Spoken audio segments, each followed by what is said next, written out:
Today and next week, we're going to be sharing some of this year's top stories. 2014 was a year of major developments in News Channel 5's ongoing Policing for Profit investigation, an investigation that exposed practices that let police take cash from drivers without ever charging them with a crime. Our chief investigative reporter, Phil Williams, looks back at those developments for you.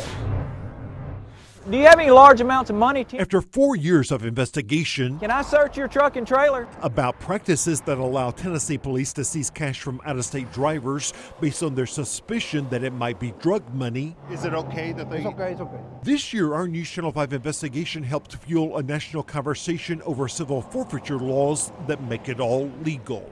A local news investigation found multiple troubling cases of people having money seized. Comedian John Oliver cited our investigation in a segment for his HBO show Last Week Tonight. One of the cases, a New Jersey man who had $22,000 seized by a Monterey police officer in Putnam County. I told him I had active bids on eBay that I was trying to buy a vehicle. So why would you leave that out?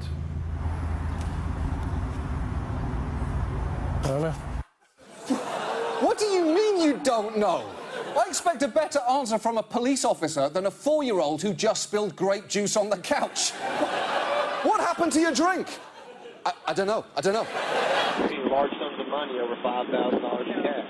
Then there was the reaction from a new DA who took over a controversial drug task force that operates along I-40 in Dixon County. I want the public to know that we will not be seizing.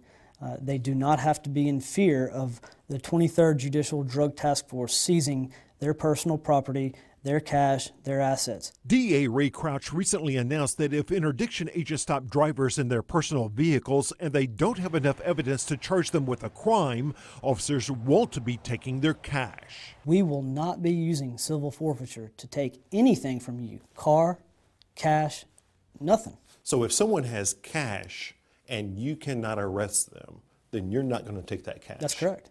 That's a big change. I think so. I mean, I do. On top of that, federal drug officials also released what they called a 21st Century Code of Conduct for highway interdiction teams. It suggests units should respect and observe the constitutional rights and civil liberties of all citizens. They should also endeavor to arrest and prosecute those persons suspected of criminal activity.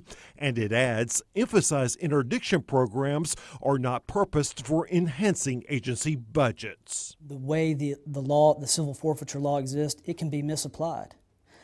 I don't want to take the chance that we can misapply that law. Ray Crouch said that while our investigation had uncovered evidence that those task forces were more concerned about looking for money instead of drugs, he wants everyone who works for him to remember it's called a drug task force for a reason. If you work the drugs, everything else will fall into place. Look for drugs, look for drugs, look for drugs. Phil Williams, News Channel 5 Investigates.